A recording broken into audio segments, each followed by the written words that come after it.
Yes, sir. I'll do. Okay, good afternoon, and welcome to the Davies Use Case webinar presented by NYU Langone Health Systems Management. This is a Davies Award-winning use case for the value of health IT. My name is Arnold Simmons. I'm the Manager of Quality and Patient Safety, and it's my pleasure to moderate this presentation. Is promoting the use of health IT to improve the quality of healthcare delivery.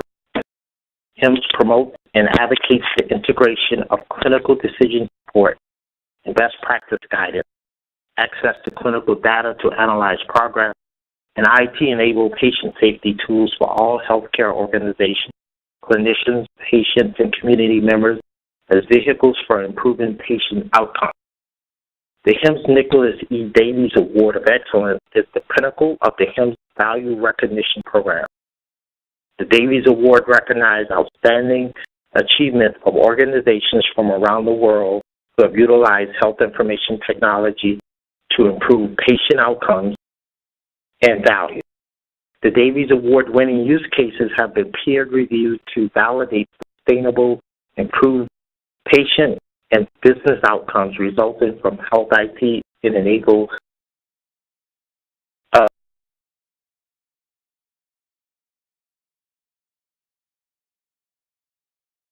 It is my speakers today to this webinar, Dr. Frank Opaselli, who's the Chief of Medicine at NYU Langone Hospital,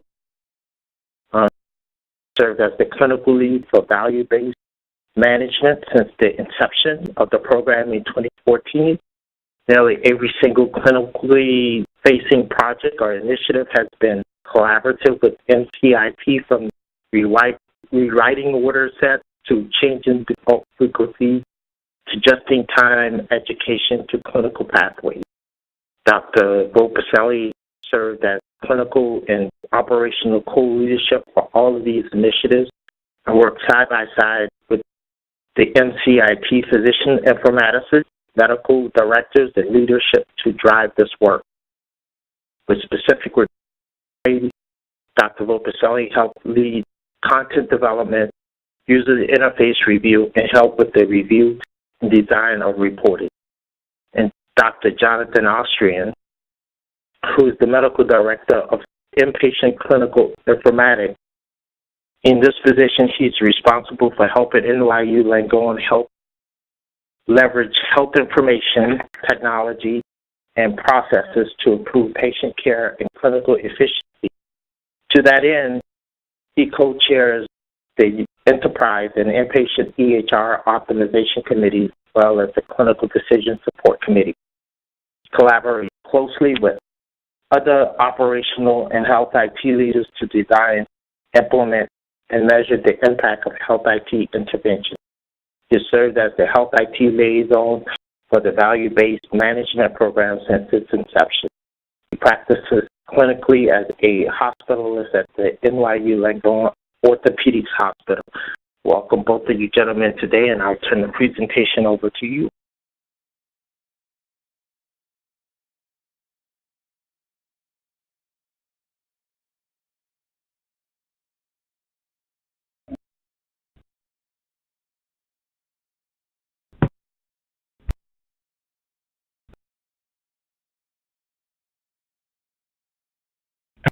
My name is Frank Opaselli. I am the Chief of Medicine at NYU Langone Hospital, Brooklyn, and the Clinical Lead for Value-Based Management.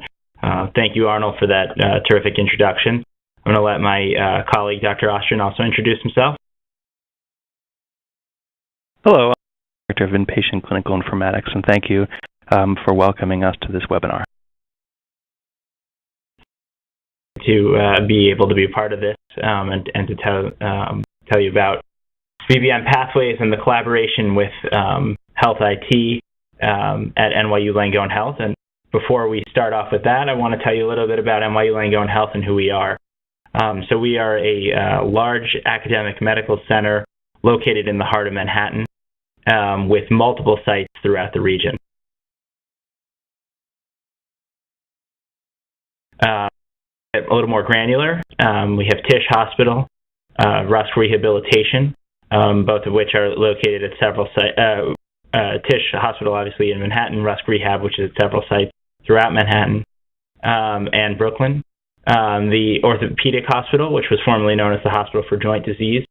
NYU Langone Hospital, Brooklyn, my home hospital. And Hassenfeld Children's Hospital, which we look forward to being a hospital within a hospital in our soon-to-be-built Kimmel Medical Pavilion. We have on the ambulatory side, we have locations throughout the 5 boroughs, Long Island, New Jersey, Westchester, Putnam, and Dutchess County, and even one practice in Florida. And we are now newly affiliated with Winthrop University Hospital. And so, this is all of these sites and all this growth give us the opportunity to spread what we think is a terrific model for evidence-based healthcare delivery.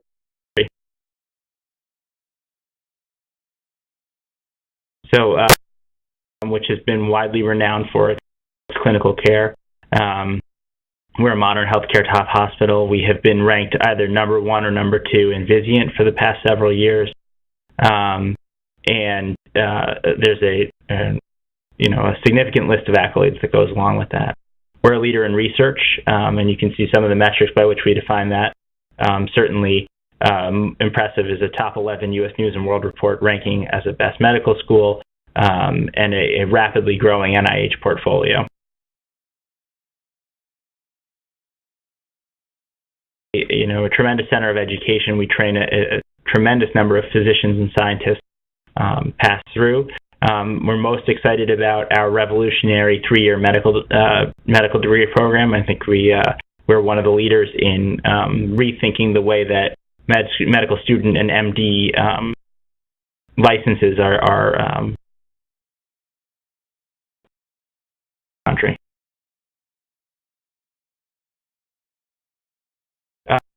Really, one of our most significant achievements in the last several years is.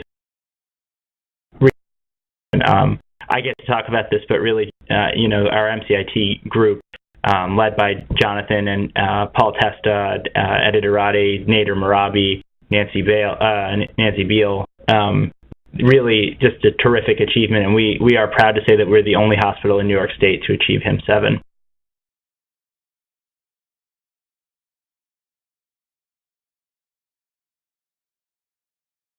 We are very proud of our U.S. News and World Report ranking as a top 20 hospital in the nation. Ranked within the top 10. So this is how I got my role at NYU. This is how my job was developed in 2014. We look up, we're a hospital recovering from Hurricane Sandy.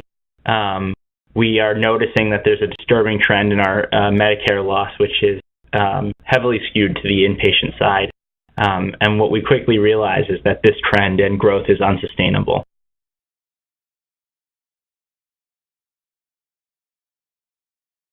When we compare ourselves to other large academic medical centers in urban communities, this trend is abnormal, and we are an outlier in this trend. So our dean and CEO noticed this trend and stated that, really put it to our chief medical officer at the time to say, it's up to you guys to stem this trend, and I need to see this trend reduced by 50% over the next 3 years.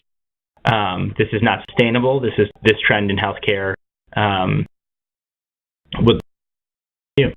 And so with that, moderate task in front of us, value-based management was formed. And really, we live ourselves under the mantra that value equals quality over cost.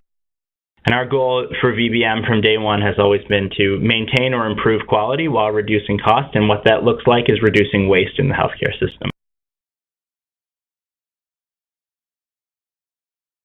Has been quite successful. And if you just look at our major buckets of intervention to see the impact we've had over the last 2 years, you'll see significant savings of close to $3 million in both reduction of labs and blood product expenses, respectively, $2 million in just IV acetaminophen, and the pathways, which we're going to talk about the most today, realizing $13 million in savings for a total overall savings of $21 million.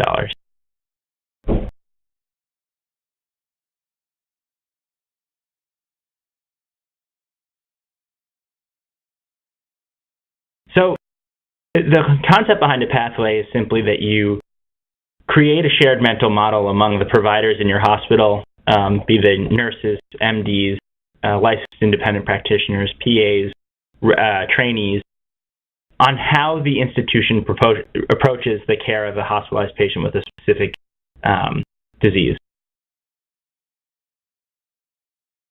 Where there was significant volume, we said, where are we outliers in length of stay? Where excess length of stay is an opportunity for adverse outcomes for a patient. That there's not consistency in the care. Anywhere there's variance, there is opportunity for reduced quality. So pneumonia is a obviously very frequent diagnosis on an internal medicine service, and we noticed that we were an outlier in length of stay there, as well as with heart failure. And colon surgery was a little bit of a different story. In colon surgery, we realized we had a strong leader who wanted to push the use of an evidence-based practice called early recovery after surgery. And we thought that even within the colon surgery population, despite the fact that the Vizient standardized observed to expected length of stay looked pretty good, we thought we had more opportunity there and that we could really improve the recovery of our patients and push the envelope, getting them home safer and faster.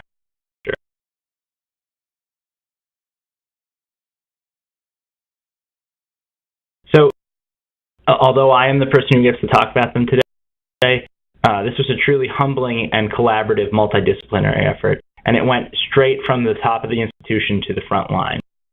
It was sponsored by both IT leadership and hospital leadership. Dr. Francois at the time was our chief of medicine, and today is our chief medical officer, and Dr. Shaw is our vice chair of surgery. I have the role of being the day-to-day lead on the business side. And then just to show you the breadth of people that worked on these projects, nurse informaticists, care management and social work leadership, nurse leadership, frontline nurses, pharmacy, PharmD, and pharmacists, and then clinician champions who really took on the role of ownership and leadership in both content development and of maintenance of the progress that was made by the pathway itself, and project management. And we can't say enough about the role of project management at NYU, keeping us organized, keeping us on task, and making sure that we're meeting our outcomes for what would be, a really transformative institution for the initiative. And again, for all of that clinical work, it's equaled on the MCIT side. And I'm going to turn it over to Dr. Austrian to talk a little bit more about the role that MCIT has played.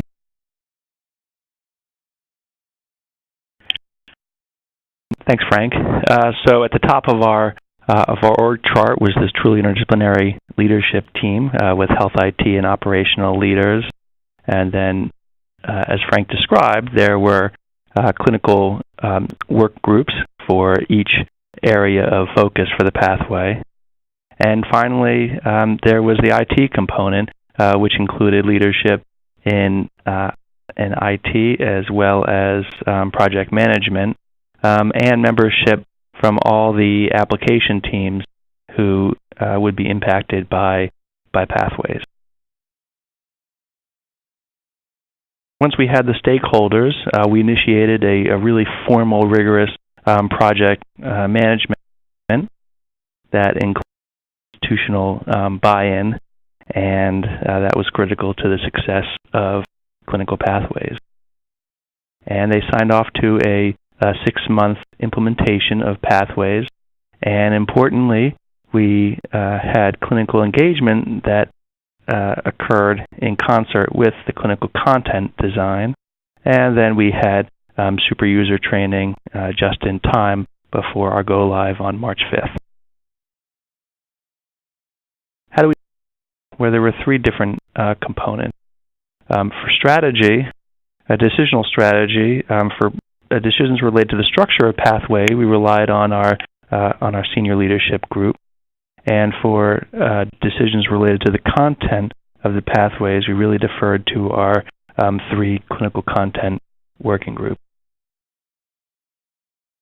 Selection process, our foundational strategy is really to devise solutions that integrate well with our electronic health record, EPIC. And so when we first recognized that we needed to develop pathways, we went to our vendor to understand what solution they offered, and they demoed Epic Clinical Pathways, and we did our due diligence and decided that would be the right solution for us. And finally, we developed some guiding principles to help inform our clinical pathway design.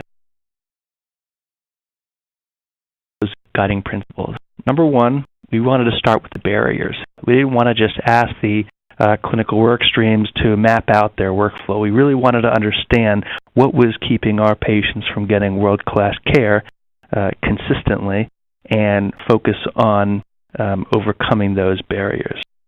Second, we wanted truly interdisciplinary pathways. Traditionally, a lot of clinical pathways were nursing-driven, and we wanted to make sure that providers were involved in these pathways. Third, we wanted to keep it simple as a way to reduce unnecessary documentation burden and also help with adoption. And a focus on the critical barriers keeping our patients from getting world-class care. And finally, we wanted consistency amongst the pathways for ease in maintenance and training. So we do our clinical working groups and introduce them to how Epic Pathways work. And basically, pathways are divided into distinct steps, and each step has its associated orders, outcomes, and variants. To help organize the pathway content and also help with the discussion surrounding pathways. And so specifically, we asked the groups to determine what the inclusion and exclusion criteria were for the pathway and how care would be divided into different steps. Would it be by day or would it be by milestone? What expected upon completion of each step? And finally, what were the associated orders for each step? Pathway, what was the workflow? As I said before, it was an interdisciplinary pathway, but the provider had specific additional responsibilities. So they were responsible for determining if the patient was eligible for the pathway and then signing the first step of orders. Then the interdisciplinary teams would provide care, document outcome and variances, and the provider would then determine if the step was complete. And if the step wasn't complete, then the teams would continue providing care in an iterative fashion. When the step was complete, if the pathway wasn't complete, then the provider would place the orders for the subsequent step, and the teams would continue to provide care once again in an iterative fashion until finally when the provider would complete the pathway. The provider could discontinue the pathway if the patient fell off the pathway because of a provider decision or a adverse event. Into electronic pathways. Was initiated by the provider, and we suggested the right pathway based on specific rules. So in this situation, the patient was scheduled for a eligible colon surgery, and so the colon pathway was suggested. And then the provider would review the exclusion criteria and then place the orders for the first step of the pathway.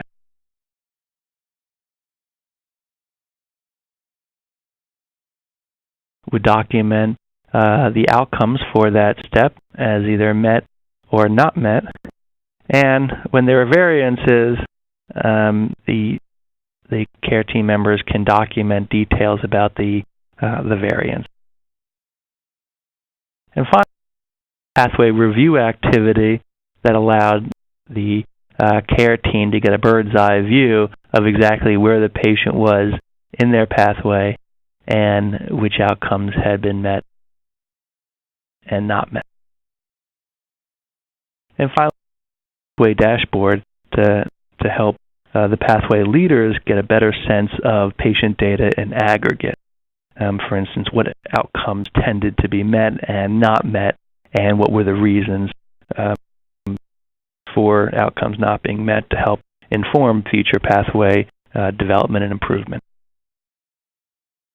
From a change implementation standpoint, each member of the clinical content group became the de facto local champion for their role in their department. And they did a roadshow where they communicated both the vision for pathways as well as the implementation plan. We supplemented these meetings with an e-learning as well as tip sheets and just-in-time huddles before we went live with pathways. And following pathway implementation, we had at-the-elbow support for 5 days. For 2 years now, and we've continued to improve on the pathways both from a content perspective and functionality changes.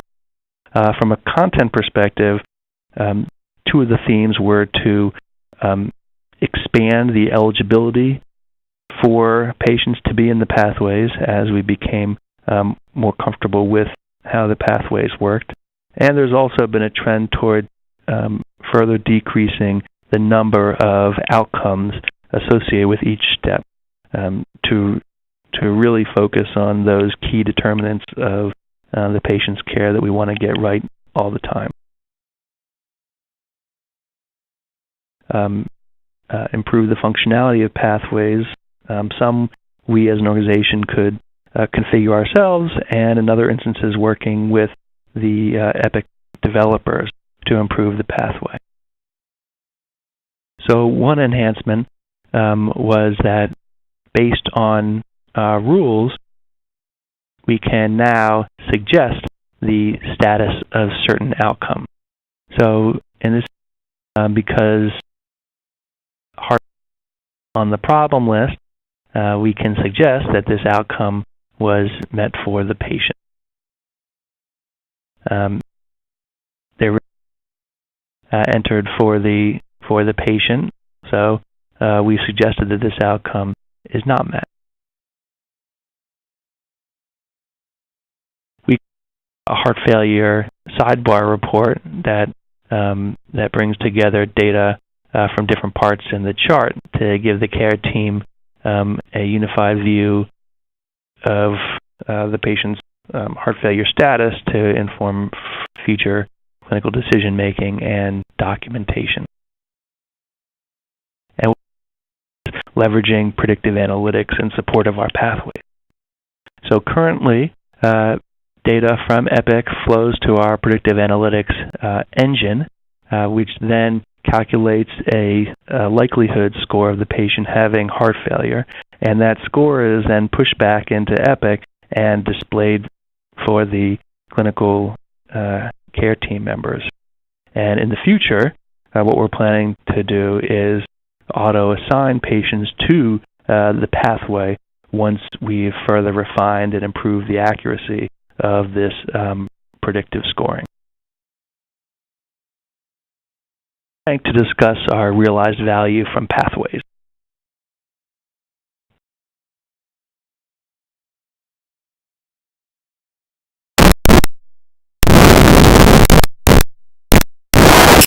Pathway, we wanted to make sure that we were impacting the outcomes that we strove to drive, which again, when we mentioned initially that we wanted to ensure that our patients were having the optimal hospitalization length to avoid the complications of hospitalization, and then within that hospital stay, marshaling and managing resources effectively.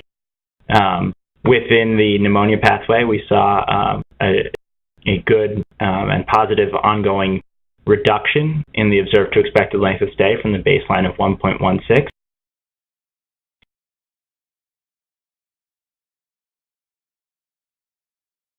Over quarter, a reduction in the variable direct cost per case in the cases of patients hospitalized with pneumonia, which to us was an indication of reduced waste.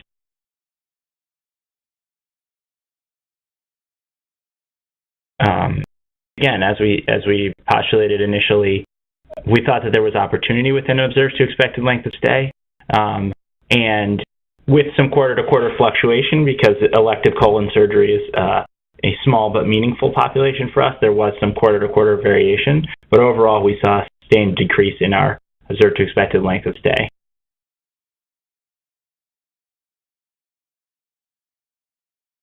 Expected concomitant decrease in the variable direct cost per case.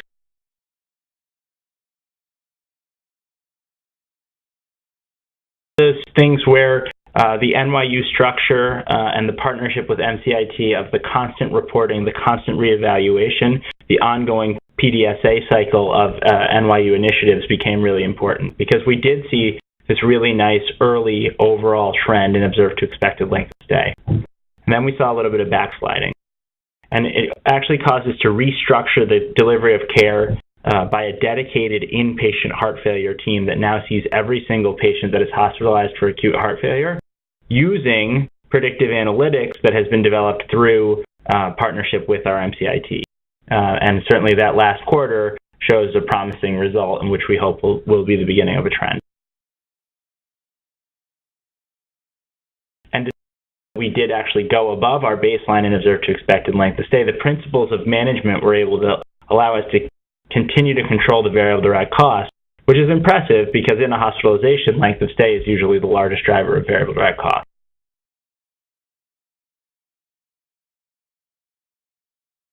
Can say, did we change? Did we make an overall change to the entire population of patients with a certain disease state? And I think by comparing ourselves back to our UHC counterparts, or as they're known, Recipient now, which is a large group of academic and community hospitals that you can pick the characteristics of to make sure you're comparing a similar population. When we look back and said, how are we doing? What is our trend in heart failure? So we were, while having increased experiences with observed to expected length of stay, blood utilization, use of imaging, use of labs, and ICU utilization in the heart failure and pneumonia population, we were experiencing significant decreases. And even where our peers were seeing decreases, we were seeing decreases in excess of theirs. So we were very encouraged to see that not only were we moving against our own institution, we were moving against our peers.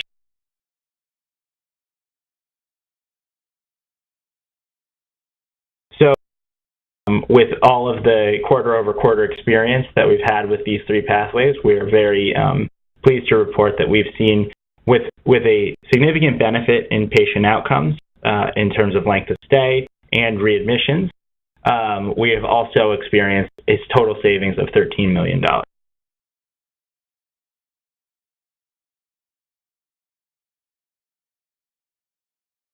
A little bit about what the IT build took, and then he's going to bring us home with the summary.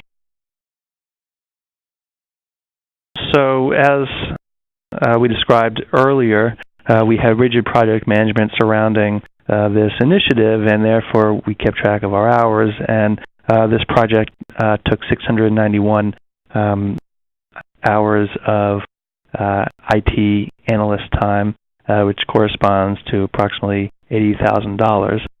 This does not include the time spent by our operational teams, which is significant. Number one, as Frank described before, the analytics surrounding the pathways could really help drive change, and also help quash any trends that are going in the wrong direction. Project management was critical to the success of delivering pathways on time. However, we needed to do a better job of developing the operational leaders who would be responsible for the administrative responsibility of the pathway once the project was completed. And so in the future, we're spending more time to develop those operational owners earlier. Third, pathways need to be lean. While that was one of our guiding principles, we weren't lean enough. And so the trend has really been to focus on those key activities and key outcomes that will help us provide world-class care to our patients.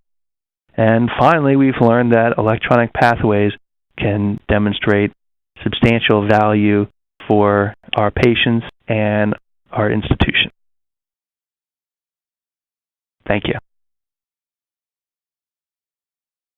Dr. Opaselli and Dr. Austrian for that great presentation. We just want to remind folks that more Davies use case webinars and information on how to apply for the Davies Award can be found posted at the HIMSS Davies Award website at hims.org/Davies. And thanks again. And I will